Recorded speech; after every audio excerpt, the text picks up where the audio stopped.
ዛሬውኑ ተረክበው ስራ የሚጀምሩበት 100% የተጠናቀቁ የንግድ ሱቆችና ዘመናዊ መኖሪያዎች በመሆን ሪል ስቴት ጎልደን ቪሌጅ ሳይት ላይ ቀርበዋል። የንግድ ሱቆች ከ20 ካሬ ጀምሮ፣ መኖሪያ ቤቶች ባለ 1፣ ባለ 2 እና ባለ 3 መኝታ ቤቶች ከ80 እስከ 194 ካሬ ድረስ ከመሆን ሪል ስቴት። በተጨማሪም ለውድ ደንበኞቻችን በ10 ዓመት እየኖሩ የሚከፍሉት 50% ከወለድ ነጻ የባንክ ብድር ማመቻቸታችንን ስንገልጽ በታላቅ ደስታ ነው። እንዲሁም 8% ቅድሚያ ክፍያ ለሚከፍሉ ደንበኞች በካሬ 73900 ብር ብቻ፣ ሙሉ ክፍያ ለሚከፍሉ ደግሞ በካሬ 51730 ብር በልዩ ቅናሽ ቤቶችን አቅርበናል። የማጠቃለያ ሽያጭ ላይ ነን። አሁኑኑ ይደውሉ፣ ነገውኑ ቢዝነስዎን ይጀምሩ። በ0988 887676 ወይንም በ0988 887999 ሃሎ ይበሉን። ሞን ሪል ስቴት በሰላማዊ መንደር በምቾት ይኑሩ ይሎታል። ጤና ይስጥልን አድማጮች፣ ይህ አዋዜ ልዩ ላልሰማችሁ ነው። ከመረጃዎቹ ጋር አብርሃም መኳንንት ነኝ። የኢራኑ ጠቅላይ መሪ አያቶላህ አሊ ኻሜኒ መገደላቸውን የኢራን መንግስት አረጋግጦ 40 የሐዘን ቀናትን አውጇል። የኢራኑ ጠቅላይ መሪ አያቶላህ አሊ ኻሜኒ መገደላቸውን የኢራን መንግስት አረጋግጦ 40 የሐዘን ቀናትን ማወጁን ይፋ አድርጓል። መሪው እስራኤልና አሜሪካ ቅዳሜ ዕለት ቴህራን ውስጥ በፈጸሙት ጥቃት መገደላቸውን የሀገሪቱ የመንግስት መገናኛ ብዙሃን በዘገባዎቻቸው አረጋግጠዋል። ከኢራን ብሔራዊ የደህንነት ጠቅላይ ምክር ቤት ወጥቶ በሀገሪቱ መገናኛ ብዙሃን በተበተነው መግለጫ ላይ እንደተገለጸው አያቶላህ አሊ ኻሜኒ የተገደሉት ቅዳሜ ጠዋት ጽህፈት ቤታቸው ላይ በተፈጸመ ጥቃት ነው። የጠቅላይ መሪውን ሞት ተከትሎ በመላው አገሪቱ 40 የሐዘን ቀናት የታወጀ ሲሆን የባለሙያዎችና የሃይማኖት መሪዎች ምክር ቤት የሆነው የአመራር ጉባኤ በአስቸኳይ የተገደሉትን መሪ የሚተካ ሰው ይሾማል ተብሎም ይጠበቃል። የአገሪቱ ፕሬዝዳንትና ሌሎች 2 ከፍተኛ ባለስልጣናት በቀጣይ የሚደረገውን የመሪ ሽግግር እንደሚመሩም ታውቋል። በቅዳሜ ዕለቱ ጥቃት ከአያቶላህ አሊ ኻሜኒ በተጨማሪ ከ200 በላይ ሰዎች መገደላቸውን ቀይ ጨረቃና ሌሎች ምንጮች ያስታወቁ ሲሆን ከነዚህም መካከል 40 የሚሆኑት የኢራን መንግስት ባለስልጣናት እንደሆኑ እየተነገረ ነው። በጥቃቱ የጠቅላይ መሪው አያቶላህ አሊ ኻሜኒ ሴት ልጅ ባለቤቷና የልጅ ልጃቸው መገደላቸውን ከኢራን እስላማዊ አብዮታዊ ዘብ ጋር ቅርበት ያላቸው መገናኛ ብዙሃን ዘግበዋል። ፕሬዝዳንት ትራምፕ ኢራን አሜሪካን ወይንም እስራኤልን የምታጠቃ ከሆነ ከዚህ ቀደም ታይቶ በማይታወቅ ኃይል ትመታለች ሲሉ አስጠነቀቁ። የአሜሪካው ፕሬዝዳንት ዶናልድ ትራምፕ ትሩዝ ሶሻል በተሰኘው የማህበራዊ ሚዲያ ገጻቸው ባሰፈሩ ጽሑፍ ኢራን አሜሪካ ወይም እስራኤል ላይ የአጸፋ ጥቃት እንዳትፈጽም አስጠንቅቀዋል። ትራምፕ በጽሑፋቸው ኢራን ዛሬ እጅግ በኃይለኛው እንደምታጠቃ ገልጻለች።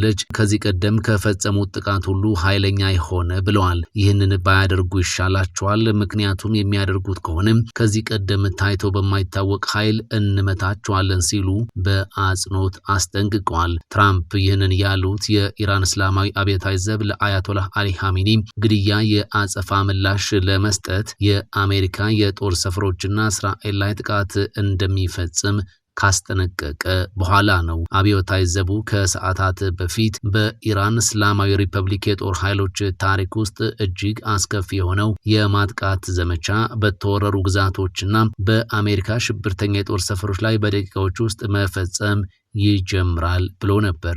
የኢራን 2ኛ ከፍተኛ አዛዦች መገደላቸውን የሀገሪቱ መገናኛ ብዙሃን አረጋግጠዋል። የኢራን እስላማዊ አብዮታዊ ዘብ ዋና አዛዥ መሐመድ ፓኩፑር እና የኢራን መከላከያ ምክር ቤት ጸሐፊ አሊ ሻህማሃኒ አሜሪካና እስራኤል በፈጸሙት ጥቃት መገደላቸውን ይፋዊው ኢርና የዜና ወኪል አስታውቋል። ይህ ከመረጋገጡ አስቀድሞ የእስራኤል መከላከያ ሰራዊት ፓክፑርንና ሻህማህኒን ጨምሮ በተፈጸመው ጥቃት ተገድሏል ያላቸውን የ7 የኢራን የደህንነት አመራሮችን ስም ዝርዝር ይፋ አድርጎ ነበር። መሐመድ ፓክፑር የኢራን እስላማዊ አብዮታዊ ዘብ ዋና አዛዥ ሆነው የተሾሙት ባለፈው ሰኔ ላይ በተደረገው የእስራኤልና የኢራን የ12 ቀናት ጦርነት የቀድሞው አዛዥ ከተገደሉ በኋላ ነበር። ፓክፑር እዚህ ኃላፊነት ላይ ከመሾማቸው በፊት የአብዮታዊ ዘቡን የምድር ጦር በአዛዥነት መርቷል። የኢራን የጠቅላይ መሪ አያቶላህ አሊ ኻሜኒ ከፍተኛ አማካሪ የነበሩት ሻሃኒም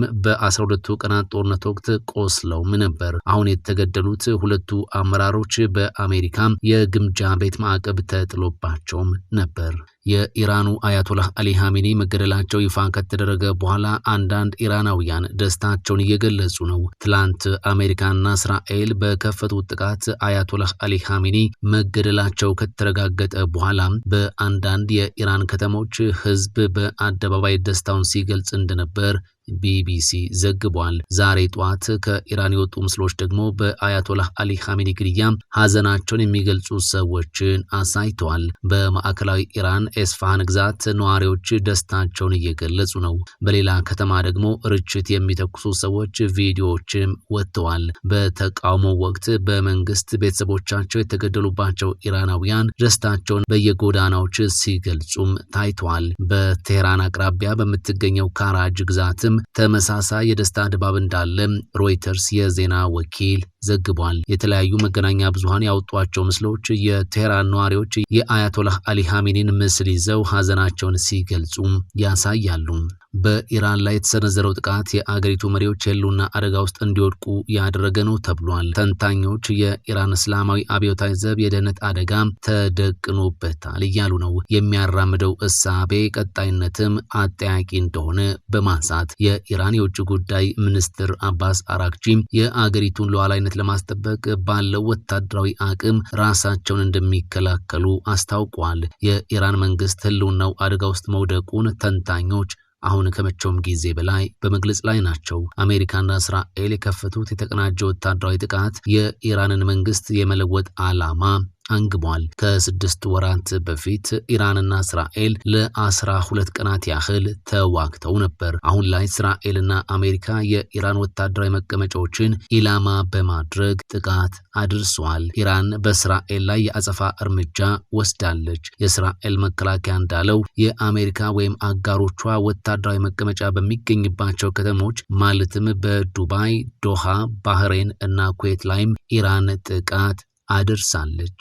የመጨረሻው የኢራን ንጉስ ልጅ የአያቶላህ አሊ ሀሚኒ መገደል የአገሪቱን አቅጣጫ ሊቀይር ይችላል ብለዋል። አሜሪካ ውስጥ በስደት ላይ ያሉት የመጨረሻው የኢራን ንጉስ ሻህ ልጅ ረዛ ፓህላቪ የጠቅላይ መሪው አያቶላህ አሊ ሀሚኒን ሞት በደስታ መቀበላቸውን የሚገልጽ ጽሑፍ አውጥቷል። ፓህላቪ ምሽት ላይ በአሜሪካው ዋሽንግተን ፖስት ጋዜጣ ላይ ባወጡት ጽሑፍ የነጻነታችሁ ሰዓት ተቃርቧል በማለት ለኢራን ህዝብ መልእክት ላስተላለፉት ፕሬዝዳንት ዶናልድ ትራምፕ ምስጋና አቅርቧል። ለግማሽ ክፍለ ዘመን ያህል እስላማዊ ሪፐብሊኳ የጎረቤት አገራትን ሉዓላዊነት ስትጥስ በዓለም ዙሪያ ግጭቶችን ስታቀጣጥል እንዲሁም የኒውክሌር መሳሪያዎች እና ኒውክሌር የሚያስወነጭፉ ረጅም ርቀት ተጓዥ ሚሳኤሎችን ለመታጠቅ ስትሰራ ቆይታለች ብሏል። የእስላማዊ ሪፐብሊኳ እጅግ አስከፊ ወንጀሎች የተፈጸሙት ግን አገር ውስጥ ነው ሲሉ ጽፈዋል። ባለፈው ጥር ላይ ተቃውሞ በወጡ ሰልፈኞች ላይ በተወሰደው እርምጃ በሺዎች የሚቆጠሩ ተቃዋሚዎች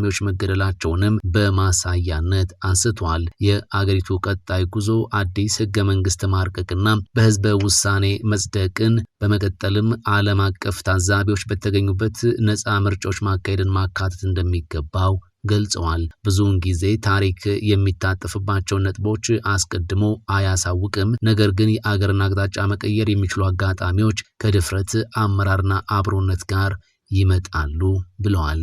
በእስራኤል ማዕከላዊና ደቡባዊ ግዛቶች ላይ ያነጣጠሩ በርካታ የኢራን ባላስቲክ ሚሳኤሎች ተተኩሰዋል ተብሏል። ሆኖም እስካሁን በመኖሪያ አካባቢዎች ላይ የደረሰ የጉዳት ሪፖርት አለመኖሩን የሀገሪቱ የሕክምና ባለሙያዎች አስታውቀዋል። የሀገሪቱ የድንገተኛ አገልግሎት ሰጪ ተቋም ማገን ዴቪድ አዶም እንደገለጸው የሚሳኤል ማስጠንቀቂያ ደውል ሲሰማ ወደ ቦምብ መጠለያዎች በሚሮጡበት ወቅት በደረሰባቸው መውደቅ መጠነኛ ጉዳት ለደረሰባቸው ሰዎች አስፈላጊውን እርዳታ እያደረገ እንደሚገኝም ተናግሯል። ከዚህ ጋር ተያይዞ የእስራኤል ጦር የሀገር ውስጥ እዝ የማስጠንቀቂያ ደውል በተሰማባቸው አብዛኞቹ አካባቢዎች የሚገኙ ነዋሪዎች ከመጠለያዎቻቸው መውጣት እንደሚችሉ ገልጸዋል። ይሁን እንጂ ነዋሪዎቹ አሁንም ጥንቃቄ እንዲያደርጉና ወደ መጠለያዎቻቸው ቅርብ በሆኑ ስፍራዎች እንዲቆዩ መመሪያ ተሰጥቷል።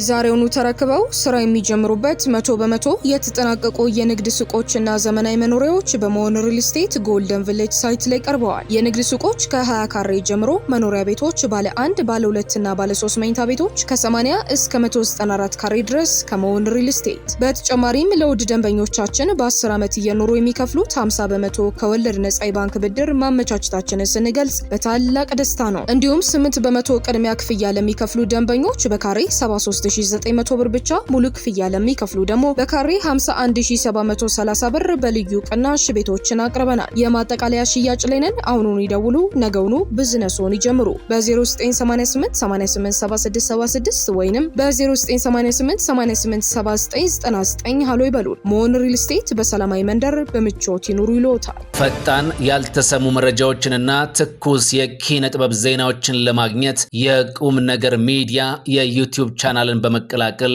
ቤተሰብ የሆኑ ቻናላችንን ሰብስክራይብ ያድርጉ። በቲክቶክም አለን። ቁም ነገር ሚዲያ ኦፊሻል ብለው ይከተሉን። እናመሰግናለን። ቁም ነገር ሚዲያ፣ ለቁም ነገር እንሰራለን።